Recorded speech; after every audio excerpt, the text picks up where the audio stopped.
We're absolutely delighted to present Helene Williams. She's an RN, a BSN, and she's going to be discussing her work and research on Reiki in hospitals.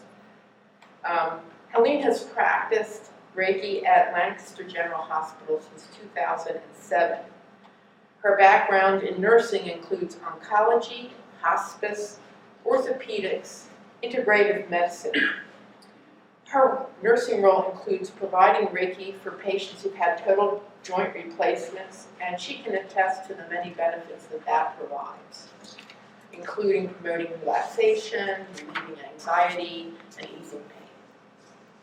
Helene has assisted in the development of that hospital's Reiki volunteer program and LGH's monthly Reiki share. She's also the founder and president of Lancaster Community Reiki Clinic, a nonprofit organization whose mission is dedicated to practicing and promoting Reiki, and they've got some brochures in the back there. In 2015, she received the Lancaster General Hospital Community Engagement Recognition Award for her work at the clinic. Additionally, she's presented at 2 national nursing conferences and recently participated in a randomized controlled study on the effects of Reiki on total knee replacement patients.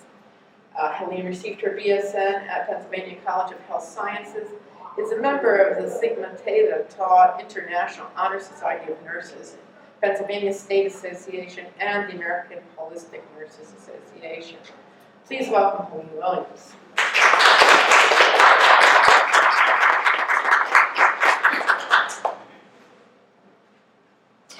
Thank you, Anne. Well, as Anne mentioned, I've been doing Reiki at LGH since 2007, specifically on the Total Joint Replacement Unit, and most recently also at the Ann Dorsheimer Cancer Institute. And I've also been doing Reiki for caring hospice services since 2013.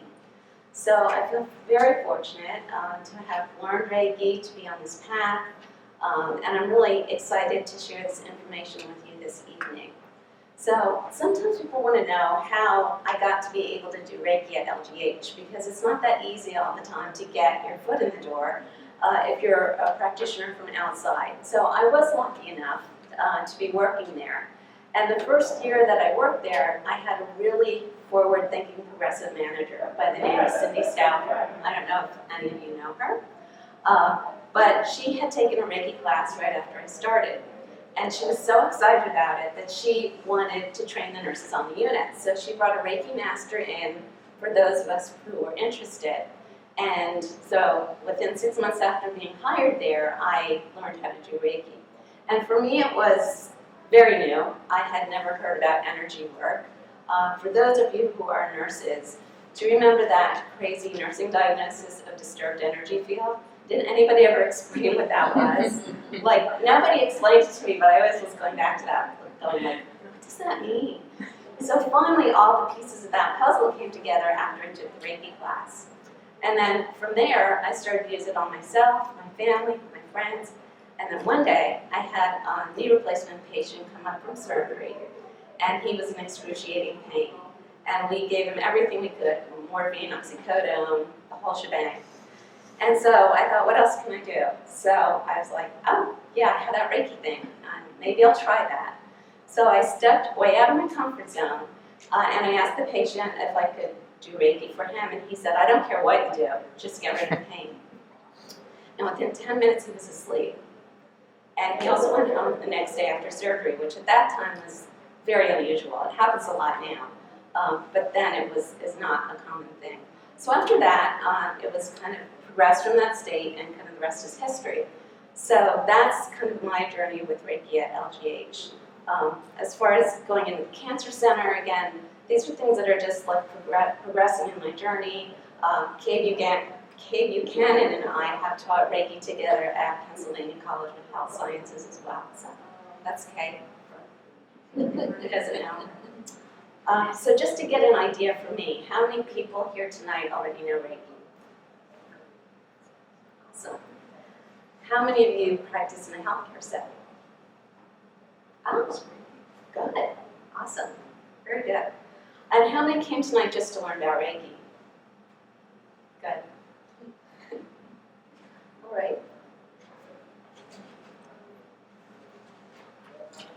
So, since I'm a nurse, I have to have objectives. So, we're just going to define the practice of Reiki, discuss the benefits of practicing Reiki in the hospital setting, discuss Reiki research, and identify 3 ways to implement a Reiki program.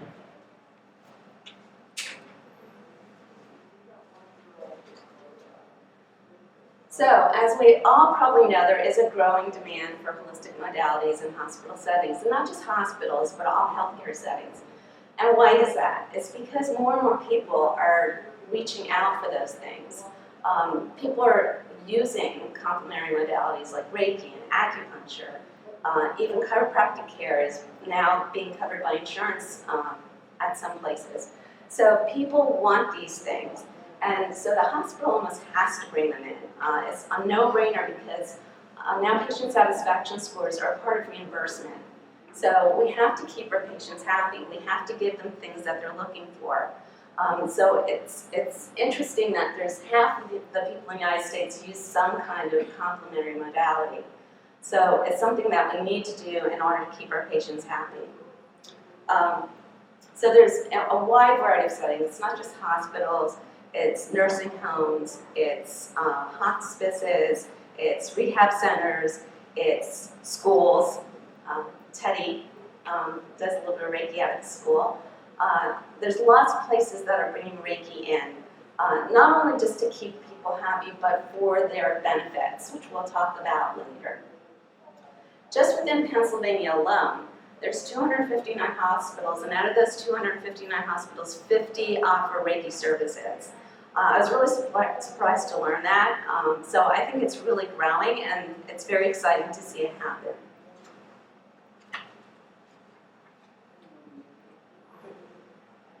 So most people know here what integrative care is because you're the Holistic Nurses Association, but I just wanted to talk a little bit about it for those maybe who don't know. It's based, of course, on a model of health and wellness. It's focused on body, mind, and spirit. And things like this used to be called CAM therapies, or complementary and alternative medicines. Doctors don't like to hear that word alternative because they think that we don't want to use traditional medicine. And that's not the case at all. We really just want to integrate the medicine and the holistic care to give the patient the best experience, the best outcomes, and to heal on all levels. So we use all appropriate modalities, and those things that we offer on our floor include Reiki, aromatherapy, specifically lavender oil for relaxation, peppermint for nausea, music therapy, guided imagery, massage therapy, and music therapy. I think I got the 5. So why is this important? Again, it helps the patients be empowered, which is really important. When they come into a hospital environment, after they sign on that line, they pretty much lose all control. Okay, they don't have the choice of where the IV goes. They don't get to pick their anesthesia. It's a very scary environment. And I'm always kind of amazed when I see patients and then families come up after surgery, and the patient's in pain in the bed, and the family's sitting on the periphery. Like nobody wants to touch them because it's scary for everybody. They don't want to knock anything over. So this is empowering the patients and the families that the patients get to pick something.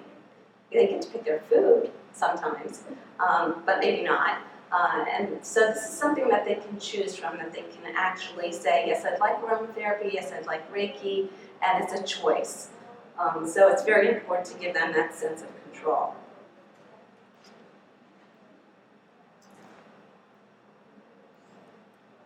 So, you mentioned a couple things that I'm also going to talk about a little bit, but Florence Nightingale was our first nursing theorist, and this is one of her quotes: "Nature alone cures, and what nursing has to do is to put the patient in the best condition for nature to act upon him." So how do we do that? How do we let nature take its course? Well, we try to eliminate stress. Stress and anxiety, there's lots of studies that have been proven that it's very detrimental to the body. So we can put the body back in that natural state of balance and harmony with the Reiki session. So it's a the way that we can do it and put them in that peaceful state is by Reiki and a lot of the other holistic things that we use. And there were other nursing theorists, of course, that talked about energy healing. Martha Rogers was the first. Jean Watson, Margaret Newman. So this is well supported by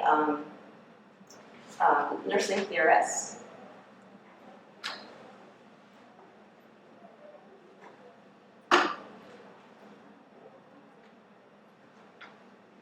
So what is Reiki?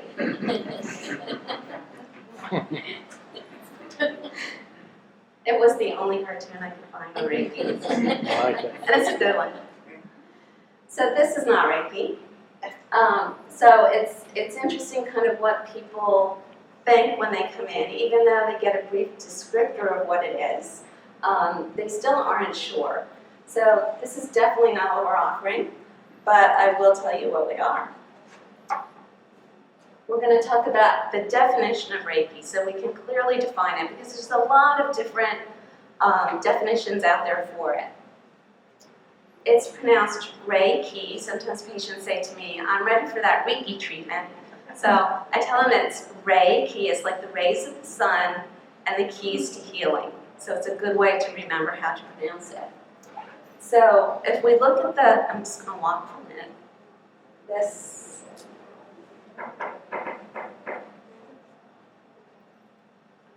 So, You can try. okay. Turn it on though.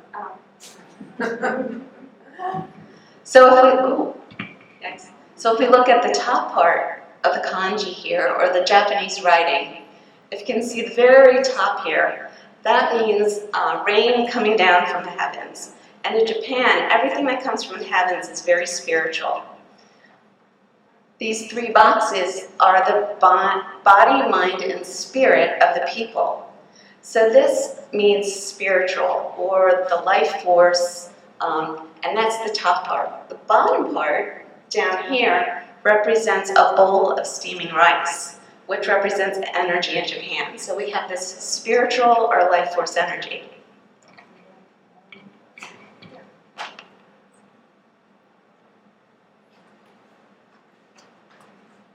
So this energy emanates from everything in the universe. Everything around us has energy. We know that. We know the body has energy. It's an electrical system. Our heart's an electrical system.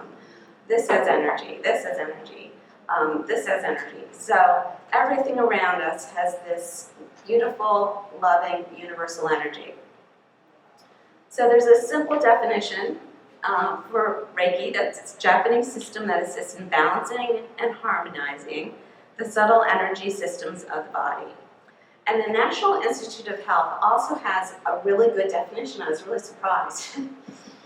Reiki is a complementary health approach in which practitioners place their hands lightly on or just above a person with the goal of facilitating the person's own healing response. And that's really important to remember when you're a Reiki practitioner, because we are only facilitating that energy flow so it can go to the patient, so it's where it's needed most. So we can let go of any worry or fear that it's not working. It's always working. Maybe not on a physical level all the time, but more of an emotional, a spiritual level. So the energy is just flowing through us to the client or the patient. And the focus is on presence, physical touch, and caring.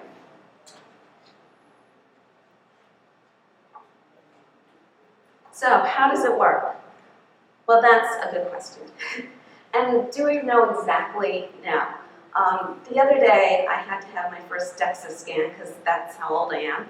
And so I was on the table, and this thing was going over me, scanning back and forth, and there was no lights, there was nothing. And I was like, how's that working? You know, I'm not seeing anything. Oh, Reiki's a little bit the same way. So we're not seeing anything, but we know that it's happening. We know that energy is flowing. So our body is maintained by this vital source of energy.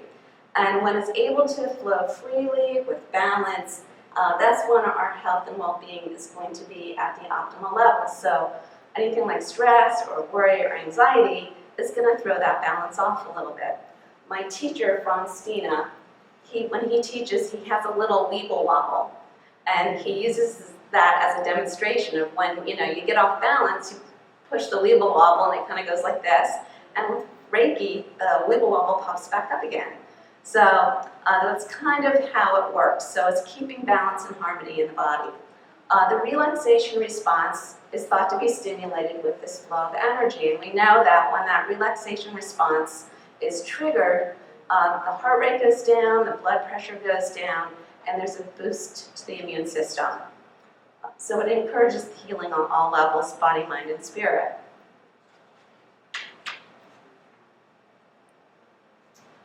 I thought it was really important to share the Reiki precepts, especially for those people who don't know what Reiki is. It really is the foundation of the practice of Reiki.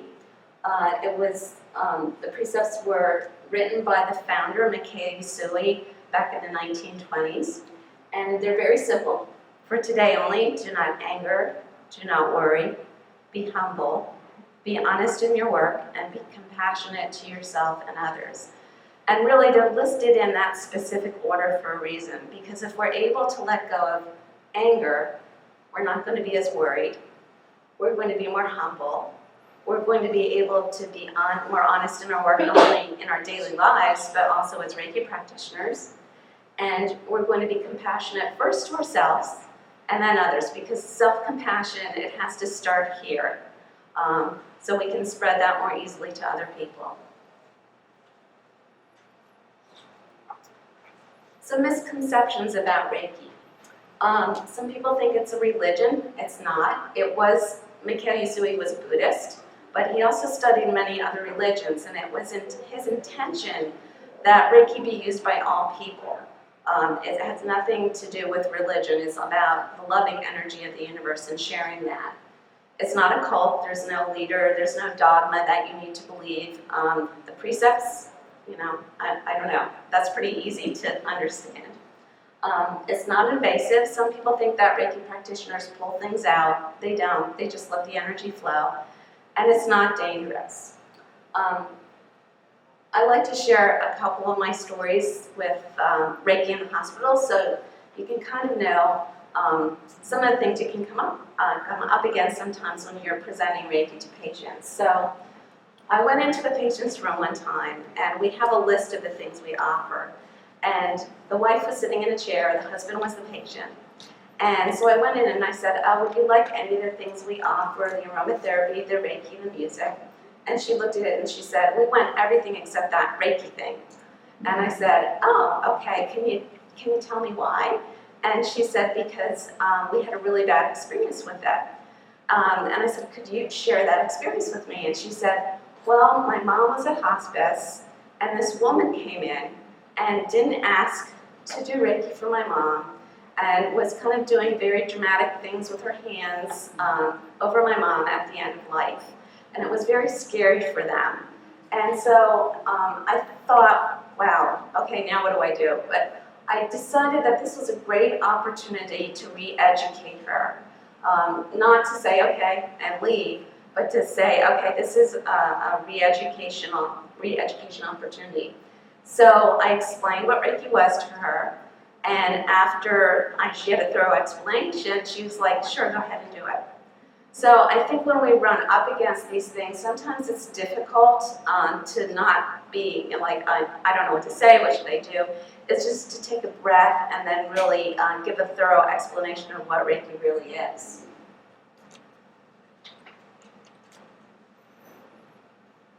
So how do we talk about it in the hospital setting?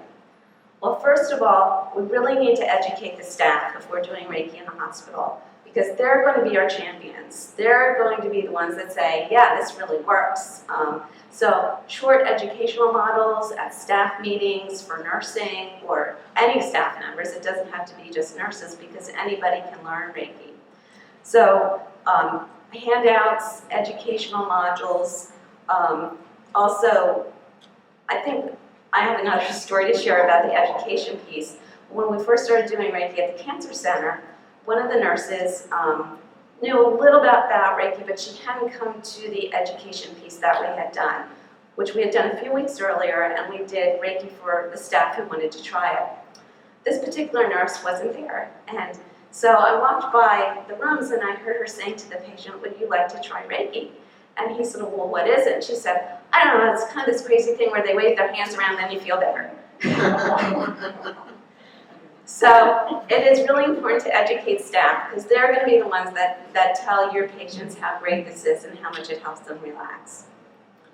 We also want to do a very simple wording and avoiding certain words. The first time I started doing, well, not the first time, but after the first several times I did Reiki at the hospital, and I walked into a patient's room, and I said, would you like Reiki? And she said, what is it? And I said, universal life force energy. And she looked at me like I had 3 heads, because that's not really something we talk about in that way. So you have to keep the descriptors really simple. Again, there's a nice little, another example of what you could use for wording. Reiki is a technique for stress reduction and relaxation that enhances the body's natural ability to heal itself. This is an example of what we use in our unit to see what people would like. And I'm very fortunate to work on a unit that is elective surgery because our patients receive little booklets before their surgery. And the Reiki, the aromatherapy, the music, all that is in the little handbook before they even are admitted. So they already know a little bit about the things we offer. And then when they come in for surgery, the day of surgery, they actually get this form. So they're able to look over those things, read them, get a brief descriptor, and then check them off. And then that form follows them up to the room. And then that's how we find out exactly what they want. We're able to put that into the computer and easily target who would like Reiki. That doesn't mean people can't get it if they didn't sign up on that form, but it's a good way for us to get a good first look.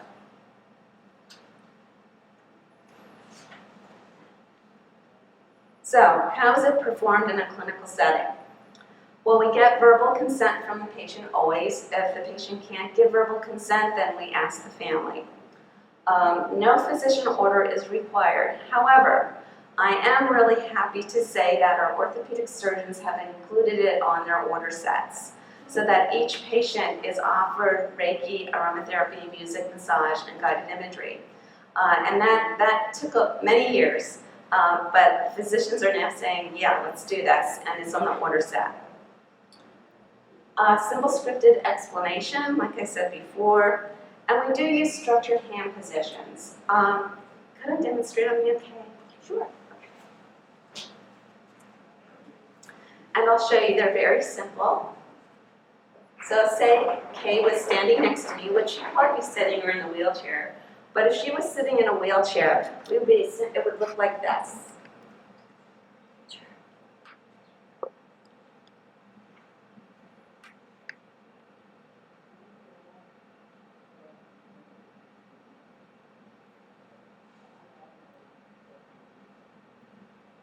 Not this fast, of course.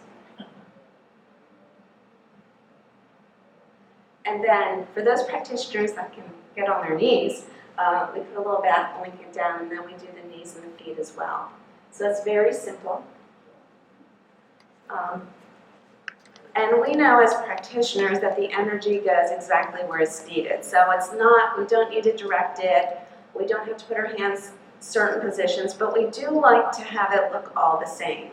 So everybody in the hospital that's doing Reiki through LGH, the students that we teach, the volunteers, we're all doing things the same way, so nothing looks different, which is important.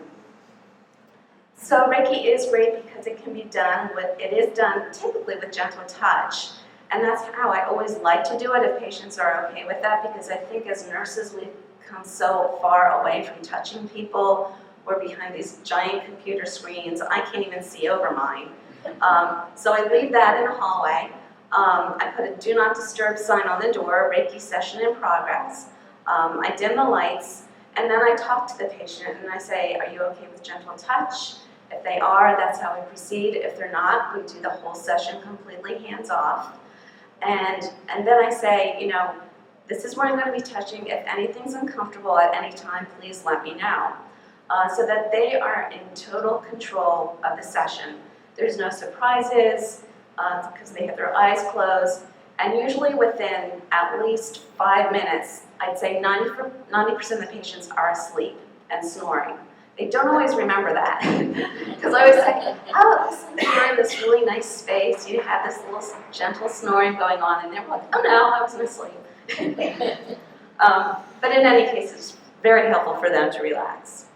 So sessions are usually 15 minutes, sometimes shorter, sometimes longer. As we know, all of those who work in a hospital setting, it's hard to get 10 minutes of quiet time with a patient, which is sad because it should be a healing environment. But if we are able to get a little bit of time in there where they can get some downtime and relax and let that relaxation response kick in, that's great for the patient. We also play gentle, quiet, relaxation music, and it's almost always instrumental because that's what's been proven to be most effective for relaxation. And I think that's it for that slide. The benefits. There's lots. So it helps the body to relax, to ease tension, ease stress, may reduce pain. In most cases, it really does decrease pain at least a few points, if not completely. Thank you. I'm not done yet. Promotes feelings of control and engagement. Peace, wellness, balance. No contraindications. That's another really great thing about Reiki. It can be done for any kind of illness, during any situation. At the infusion center, it's amazing what it does for patients. You know, they're getting chemotherapy. It's a very stressful, fearful time. And for them to be able to get this short session and be able to fall asleep and relax means everything to them. Integrates with traditional medicine. There's no medicines. You know, somebody asked me the other day if Ativan interferes with Reiki. And I'm like, no, it's all good. Facilitates trust between the caregiver and the patient, which is essential. We really need to build that trusting relationship with patients because a lot of times, you know, we're pushed in all different directions, and we need to be able to spend time at the bedside to develop that trust. Easily adaptable in nursing practice. This is really important because even if you can't do a 15-minute Reiki session, and you're putting a Foley catheter in, you can be doing Reiki at the same time. You can be sharing Reiki with that patient. When you're doing an IV start, any kind of procedure, a wound vac change, anything like that, it's a great time to use your Reiki skills to help that patient really get into a more relaxed state because that's very anxiety producing as well. And reduction of stress and burnout for nurses. That's a huge thing in healthcare. We all know that. There's lots of burnout because every week we're pushed to do more and more and more.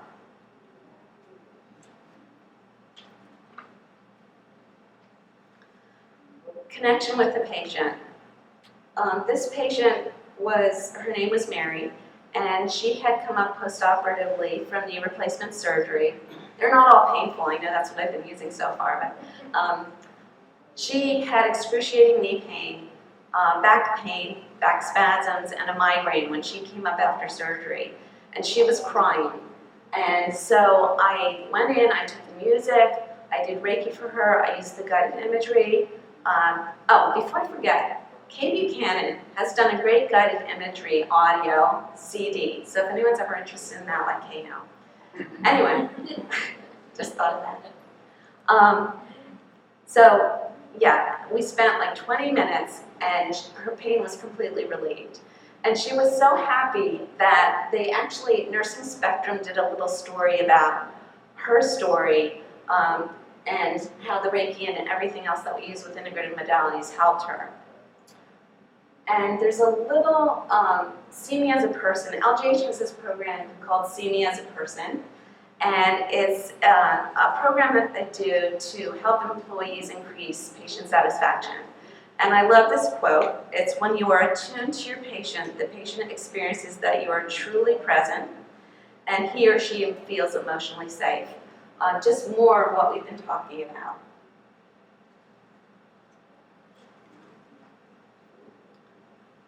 Reiki and self-care. For those who are Reiki practitioners, you know that the first class especially is all about care of self, because if we don't care for ourselves, we're not going to be good caregivers for everybody else.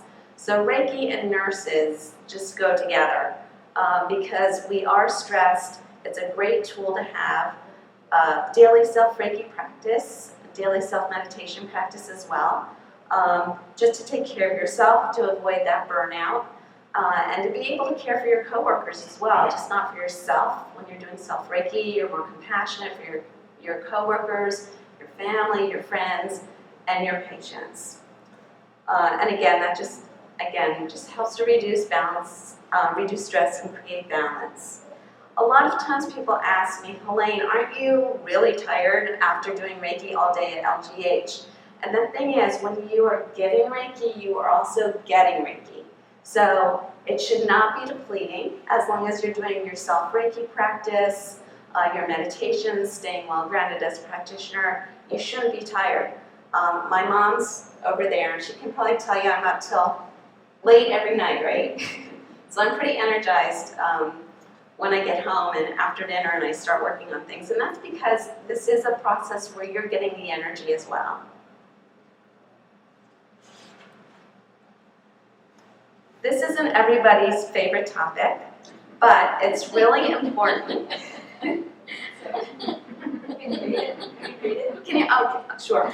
It says, it's rather interesting. It's a rather interesting phenomenon. Every time I press that lever, the postgraduate student breathes a sigh of relief.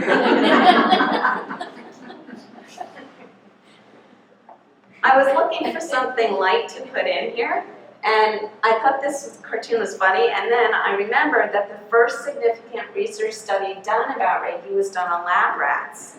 And it was really the first solid study that showed that Reiki was effective in improving heart rate homeostasis. So it all kind of fit together.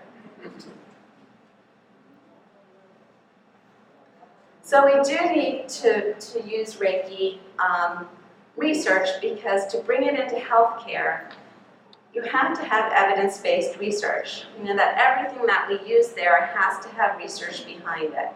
And how are we going to get that research out there with Reiki? We're going to have to do it as nurses, pretty much. So it's exciting that more and more research is being done. But I wanted to talk to you first about what the studies have shown thus far. William Lee Rand, who's a very well-known name in the Reiki community, developed this process called the Touchstone Project in 2009. And basically what he did was gathered all the research articles that had been done thus far that were published in peer-reviewed journals. And then he had a panel of people qualified to review each article and say, okay, this one was pretty good, this one's really solid, this one's not so good. So they divided them up, and what they found was 83% of the studies that they looked at that were pretty good showed that there was moderate to strong evidence of using Reiki as a therapeutic modality. So that's big. And that was in 2009. And that's getting to be a little bit of a time ago. And we know as nurses and healthcare professionals that has to be recent research. So we have to keep going with that. Now what he discovered also was that Reiki was trending towards reducing chronic pain, decreasing stress and depression, and practitioner well-being. So for those of you who are research geeks and want to do a research study, these are the three areas that we should be focusing on, because that's where the strong research is trending towards. So the more we can find information like this and do Reiki on it and keep proving that, the more we can say to the physicians, oh, here's 15 articles that Reiki helps to reduce stress, chronic pain, and practitioner well-being. So just a little thought to keep in your heads. So what are some of the issues with Reiki research? It's just like probably any study, but Reiki in particular, small sample sizes, so that we know that to be a good, strong study, you need to have at least 30 participants. Some of the studies that William Lee Rand came across had one case study, or there might have been 7 participants. So we need to have larger studies done. That's really important because the more people, the stronger the evidence. There were a lack of randomized controlled trials, and we know that that's really the key to scientific research. We can have all the qualitative studies we want, and they're good too, but the quantitative studies are really important. The other thing was there was a lack of controls, like sham Reiki. Now, I have to admit, I did not like sham Reiki. I didn't like the idea of sham Reiki, that you weren't actually doing Reiki for someone. I thought it was a little deceiving.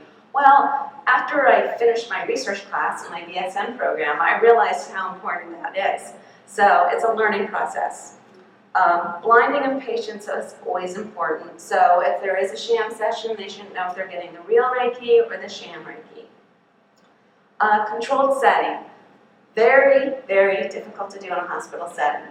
That was the big challenge that we came across is not having the interruptions. So doing that in a hospital setting is very difficult, but it can be done. And lack of clear protocols. So if you're saying in the protocol, you're doing 10 minutes of Reiki, you're doing 10 minutes of Reiki, you're not doing 5, you're not doing 12, you're doing 10. Everything has to be consistent.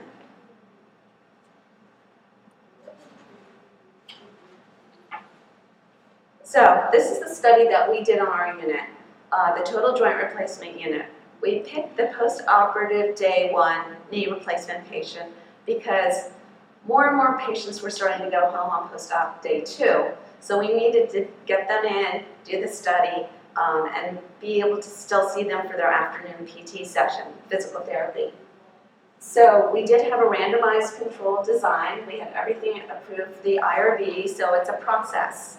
It's a lot of writing and submitting it to the IRB and them saying yay or nay. They said yay, which was great. And then once we had everything in place through the research department, and we had this wonderful tool called RedCap where we entered everything electronically. We had an intervention group that received 10 minutes of Reiki, and then we had a group that did not receive Reiki. And the intervention group also had Reiki with music. So we did stick with the 10 minutes, but I had no idea how difficult that was going to be because we could not deny the patients their regular pain regimens. We were trying to find how we could give them pain meds and still get a true pain score for those patients. So what we did was, I did all the Reiki for the participants in the study, and I would go in 5 minutes before. We always medicate an hour before therapy, so I would go in like 5 minutes before that hour, give them their pain medication, then immediately start doing Reiki. So pain med, immediate Reiki. So there was only like a 12-minute time period there so that we could see how effective the Reiki was for the pain scores. And then we also measured pain scores during PT, like maximum pain scores, and then after their therapy session, we went in and we would say, so how do you think this helped you get through your therapy session? And we learned a lot from this study. It was very interesting. So there were 121 subjects enrolled, which was the largest randomized controlled trial ever done by nurses at LGH. So I was really proud of that. We didn't know that till the very end. 55 in the control group and 56 in the intervention group. It took a year to do the study. And what we found that although pain scores were reduced, that it was not a statistically significant result. And that's because the way we found out later, it was a little bit flawed the way that we did the pain scores and how we did the whole process, but we learned from it. Now we know how to make a solid study. But we did have statistically significant results for patients who believed that they were better able to participate in therapy, and that's huge because that's the patient's perception. They thought it was easier, they had less pain, they were more relaxed.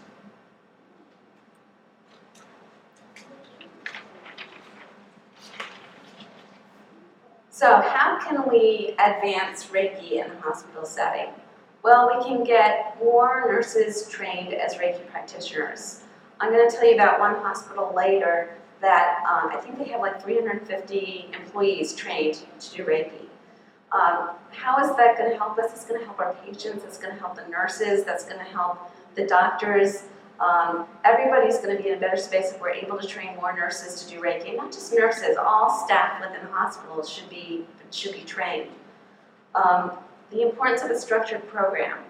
Our Reiki volunteer program is pretty structured, and we have designated hand positions. We have a structured training program where the volunteers have to go through the general orientation for volunteers.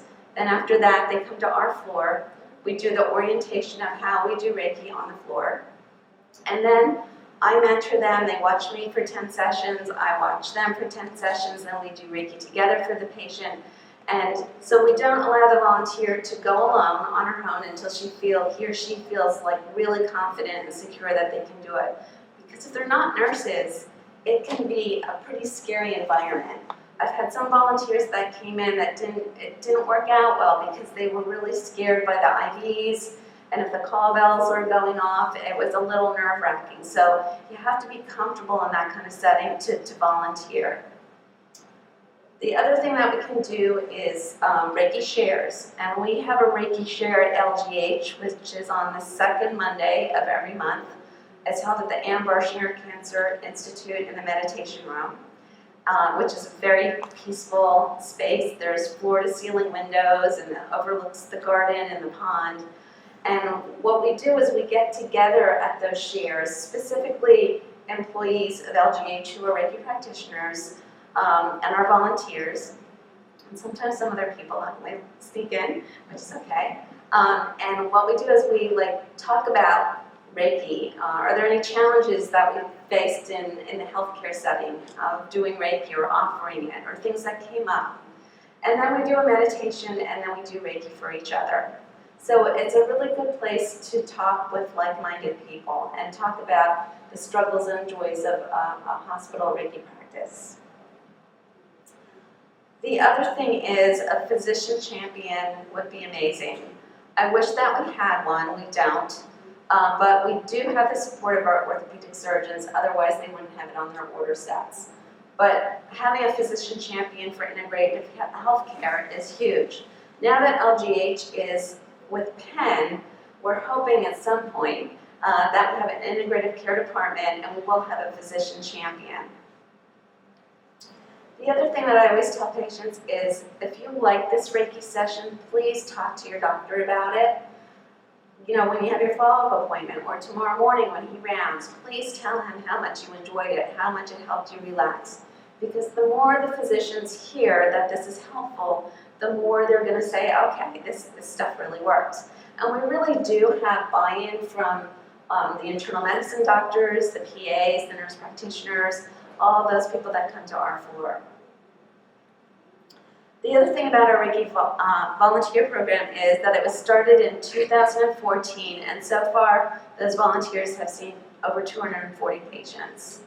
So we get a little feedback form from the patients so that they know, can give us feedback. Did you like your session? Did it help with your pain? What can we do to make this program better? And most of the time what can make it better is make it longer, make the Reiki sessions longer. So we would love to be able to provide that.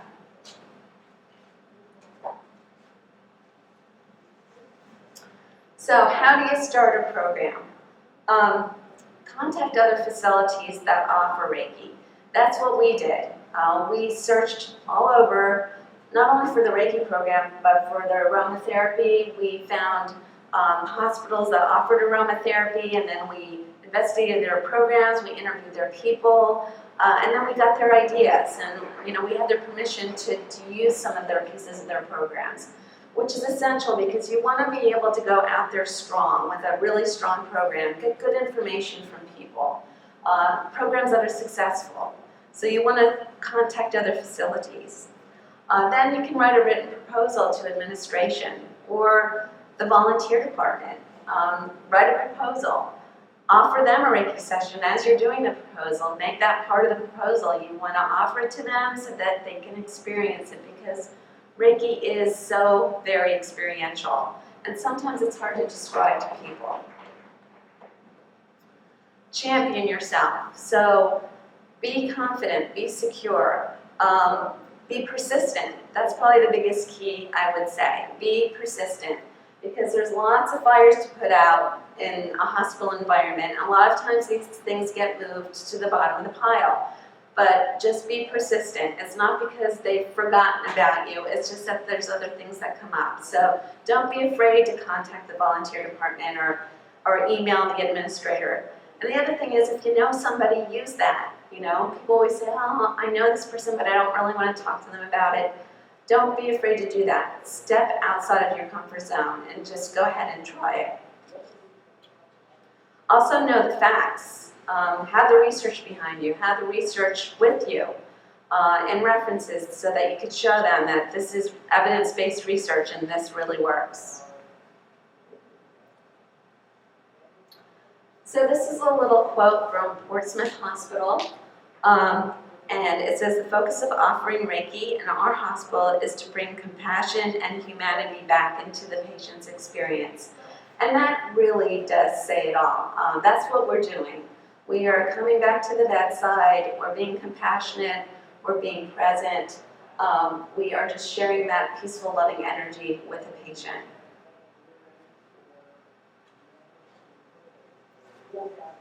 So hospitals with well-established Reiki programs.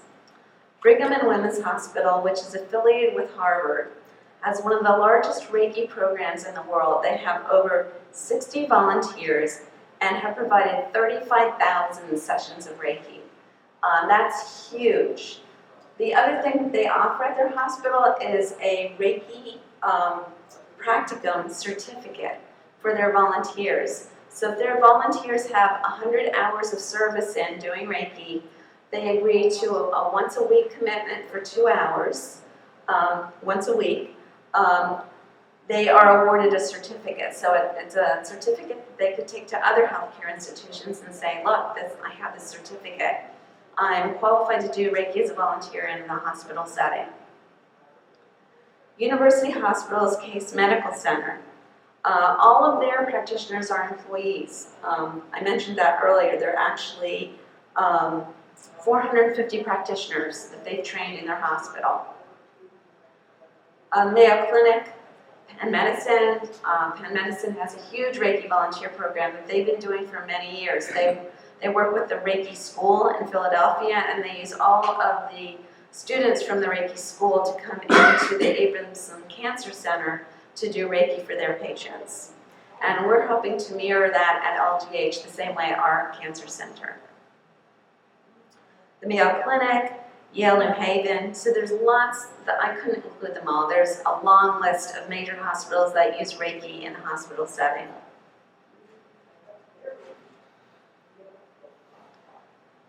Benefits of a hospital-based program. Well, we talked about this earlier. Reduction of stress and anxiety for the patient, staff, decreased burnout, recruitment and retention of staff. We know that it is very expensive to train and hire a new nurse. I think it's close to like 70 to 100,000. So that's a lot of money. So if we can keep our nurses by offering things like Reiki classes or aromatherapy sessions or rooms within the hospital where we can do these things for staff, where they can take a 10-15 minute break. We do have one at the cancer center. It's called the Lavender Room, and it was a closet, it was a broom closet. And they were looking for a space to have just a little soft chair, a little aromatherapy diffuser. So they finally got permission to clean out the closet, put that stuff somewhere else, paint the room lavender, and have this beautiful little room where they can play music, smell lavender oil, and if a Reiki practitioner is available to have a Reiki session. And I think it would be great if we could have something like that at LGH as well. Just a place where somebody can go for a little bit of downtime. I know usually for nurses it's in the bathroom. So if you're having a stressful day, you go to the bathroom, and what do you do when you sit down? You look at the bulletin board in front of you of the last falls. So that's not a relaxing environment. So if we can get somewhere like that in hospitals, that would be great. The other thing it does is cultivate that culture of compassion that we want to bring back to the hospital setting, We want to go in there and feel like, wow, this is a beautiful, caring environment. We want to walk in the hospital over that bridge and have everybody smiling as they're coming out, and we're smiling as they're going in, because it's going to be a peaceful, gentle place to work. Potential reduction of pain medications and anxiety medications. That's huge. That's a win-win for everybody. If we can reduce pain medications because of relaxation, because of a Reiki session, or they don't need their Ativan that they take sometimes for anxiety, that's big. People are going to know that this is very helpful for them, and also it's going to help just the hospital in general by cost savings. Patient satisfaction, we talked about that earlier. That's a huge component of reimbursement. As far as patient satisfaction, Hartford Hospital in Connecticut, their research indicated that 84% of their patients would return to Hartford Hospital because of their integrative care department. Because they're taking that extra care, they're offering this extra things for the patient. So, very important. Tips for Reiki practitioners in the hospital setting. This is from the International House of Reiki, which is run by Franz Stina and Bronwyn Stina, and who is my teacher. And I think these are great. We want to stay centered with our self-practice. I mentioned before that it's really important to do your self-Reiki every day. If I don't have time to do mine, it always makes a difference. But if you're able to do that every single day and do some meditation with it, you're able to go into that kind of crazy, chaotic setting and be more grounded and centered for your patients. Don't label, judge, or distinguish. A few weeks ago, one of my coworkers caught me as soon as I came in the door, and she said, Helene, she said, I have a patient whose her husband is screaming at me, she's screaming in pain, and the daughter's screaming at me. And they're threatening all kinds of things. Could you please go back there and do Reiki? So I was like, okay. So I went back, and the situation was just as she had described it. The wife was very anxious, she was crying, she was in pain. The husband was angry, he said this place is horrible, nobody cares for anybody, she's not getting her pain relieved. And the daughter was wildly texting somebody. So I said, okay, would it be okay if I came in and closed the door, put on some quiet music, and offered Reiki to your wife? And what I'd like you to do, I'd like the family to stay here while I do it. And they said, okay. So I got some warm blankets, went in, lowered the lights, closed the door, put the sign on the door. And I am not exaggerating. In 2 minutes, she was snoring. She was sound asleep. And there was such peace in that room after 15 minutes. And I quietly walked out and closed the door and left. And that afternoon, I was walking past that room again, and the patient's husband came out, and he said, you know, I just want to thank you. He said, I don't know what you did in there earlier, but that was amazing. So it just shows you like how much this can help, that compassion, that gentle touch, that caring environment. So try not to label or judge. I think sometimes we do that. Even sometimes when I go to do Reiki for a patient, and I walk in and it looks like a little old lady that I may have practiced out first, you know, and I'm like, does she really want Reiki? You know, and they always do. And then I hear them say, oh, I've practiced Reiki for 20 years, you know. So try not to label, distinguish, or judge. Be flexible, not only physically, because we have to work around hospital beds and chairs and wheelchairs and all kinds of things. Be flexible in your thought, too. Be open to maybe doing a session for the family as well if you have some extra time, because they really appreciate it. Release expectations. For me, this was a really big lesson in the beginning when I first started, because if I went in to do Reiki for a patient who was experiencing 10 out of 10 pain, and when I was done, he still had 10 out of 10 pain, I thought I did something wrong. I wanted him to have the pain go away. That was my intention, just have this pain go away. But as I went further in my Reiki training, I realized that I need to release all expectation and know that the energy flows to exactly where it's needed. So body, mind, and spirit. May the patient be aware of that at the time? No. But I know that it did exactly what it needed to do. So releasing that expectation is important. Compassion, that's essential. We talked a lot about that this evening, but just to have that for yourself first, so you're so much better able to share that with others.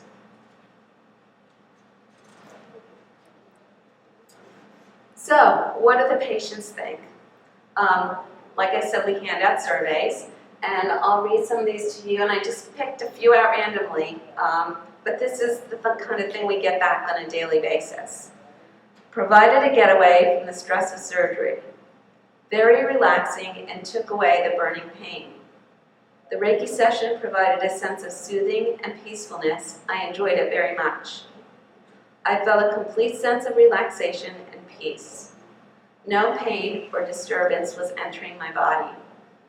I felt well and strong and in control. That definitely was very relaxing. During the Reiki session, the pain all but went away. This was such a blessing. Again, that's just a little sampling of what the patients give as feedback after their Reiki sessions. So for anybody who's never experienced Reiki, I also wanted to share with you a little bit about the Lancaster Community Reiki Clinic. The clinic was started in 2013, and November will be up and running for 3 years. It's an all-volunteer organization. We're a nonprofit. We just got that status about 6 months ago. All our volunteers do so out of the kindness of their heart because they're loving, compassionate people, and they love to do this for the community. The cost is by donation, so it's a very cost-effective way of trying Reiki. Like, you don't have to pay $50 or $60 or $70. You don't have to pay anything. You do have to schedule an appointment. It's on the third Thursday of each month from 6:30 to 8:30 p.m. Also, we're always interested in new volunteers, so if you're interested in doing something like that, we always welcome that. So I just wanted to put that out there as well. And just to finish up, if there's one thing that I'd like to leave you with this evening is to follow your passion. So whether it be Reiki or any kind of aromatherapy, integrative healthcare, whatever it is, don't be afraid to go out there and do it because you can make a difference. When I went into nursing, I wanted to make a difference. I was that new nurse that wanted to change the world. And once I got into it, I was like, wow, this is really hard. But you can do it. You know, just follow that passion, follow your heart, and you can make a huge difference in people's lives. So, thank you very much.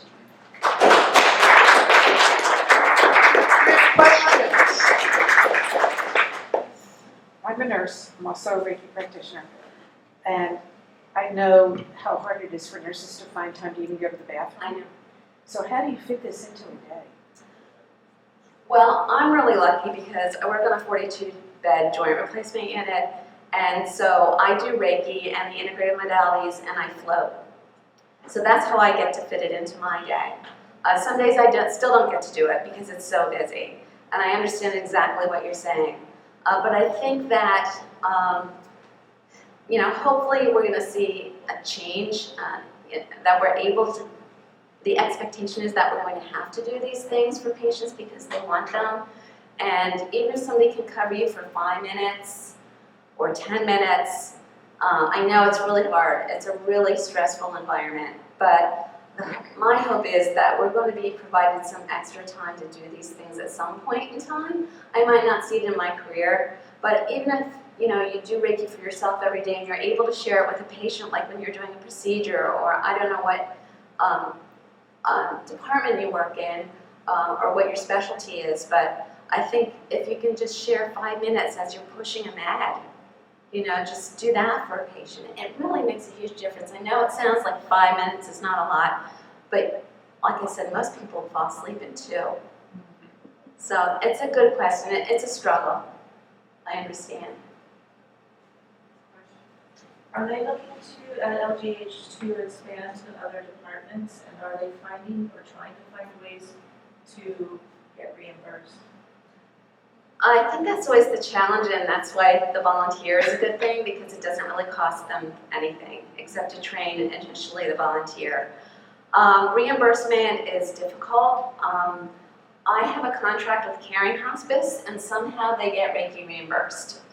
I don't know how they do it, but they do. So there's a way to do it, I just don't know how. I think that's what they're looking for, is ways to reimburse, but even the massage isn't reimbursable. It's just a service that they offer on our floor. I think they're always looking for that, but I don't know, I'm not that far ahead to know what they're looking at in that respect. Other question? I have one. I mean, when you guys were doing the study, did you make sure that the people who did not get the Reiki know that they didn't get it? Because We didn't do sham Reiki. oh, you didn't. We didn't. Oh, good. We are, Yeah, I don't want them going out thinking it doesn't work. Right, that's no, what I yeah. thought, yeah. and actually I had, that's a good question. We did not have sham group. Okay. Because my manager and I at the time thought it wasn't a good idea because we just wanted everyone to have Reiki. We didn't want the sham Reiki. So we didn't do that. But that's a really good question because a lot of times, because I had to randomize the patients when I went in, if they didn't get the Reiki session, then some of them got really angry. And they're like, you said you offer this at LGH and now you're not going to give it to me. And I said, yes, but I explained that you might be in the control group. So I know, everybody wants Reiki, and it was a year of really a learning process of how we can better do it in the future. And I know, but I think we would probably do sham Reiki if we had to do it again, just because it's a more solid study. What is sham Reiki? It's where, okay, so there's a group that gets the Reiki session with a Reiki practitioner.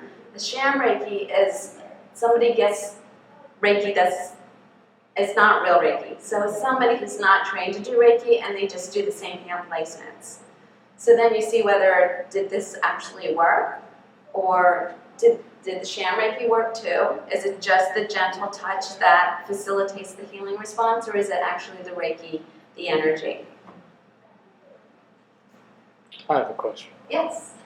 Given the success that Reiki has had in oncology and cancer treatment units, and I know when I was at the AHNA National Conference in the summer, I attended a workshop that was from a hospital in Dallas, and they talked about the work that they had done in their hospital, which supports everything that you've said. So given all of that, do you see Reiki moving on into trauma care, into palliative care? I'm also a hospice volunteer, and I spend every Friday afternoon in Mount Joy at the inpatient unit. And I often think about the patients that I encounter and what they're going through, and the opportunity that exists for compassion and relief. So do you see us going in that direction? Oh, absolutely. I mean, that's my vision, to see it everywhere in healthcare. A Sierra Care Hospice has a huge Reiki volunteer program. So that's a hospice that's smaller in the area. It doesn't have an inpatient unit. But, and Caring Hospice, again, I have a contract with them to do Reiki for them. So I think more and more hospices, palliative care organizations, I know our palliative care doctors that come to our unit, sometimes we do have hospice patients there. They're right on board with that. Preoperatively, postoperatively, pre-op, right before the session. I can speak from my own personal experience. When I had foot surgery, I asked the anesthesiologist and the nurse if they would say positive affirmations during my surgery. And it just so happens I had Chris Peterson as my anesthesiologist, and I don't know, a couple of you know who he is. And he does the mindful meditation programs at LGH. He's just an amazing person. And when I got out of surgery, he said, not only did we do your positive affirmations, we also did some hands-on healing for you.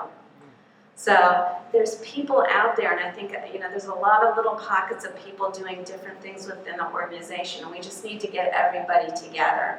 But I can see rehab centers, there's opportunities in every place in healthcare for this. Thank you very much.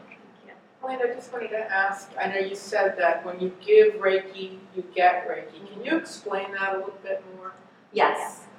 So as a Reiki practitioner, when you learn Reiki, you set the intention that the Reiki goes wherever it's needed for the client or the patient. And then you simply are trained to take in this energy from everything around us, this universal energy.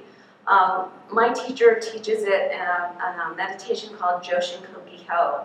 So where you're taking the breath in through the mouth and you're receiving this energy, and on the out breath you're expanding that energy out of every part of your body. So it's coming in and it's going out. So you're just using the beautiful energy of everything that surrounds us, and you're sharing it with that person. So it's going through you to the client. It's a reciprocal energy. People sometimes worry that they're going to pick up negative things from their patient or their client. Again, that comes from a place of fear. And Reiki, there's no fear that exists in Reiki. It's a loving, compassionate energy. And as long as you're doing your work, your self-practice and your meditations, there's no fear, because we think about, oh, I might catch something negative from that person, but what's that person thinking? You know, they could be thinking, oh, am I getting something bad from them? So it's always reciprocal in a loving and compassionate way. So there's no fear of picking bad things up. It's just being important to be well grounded. Yeah. Answer that. Where does the stereotype of the shaking of the hands and the wackadoodleness come in? The wackadoodleness is, I think, what's kind of holding us back in some ways from Reiki in hospital settings or healthcare settings.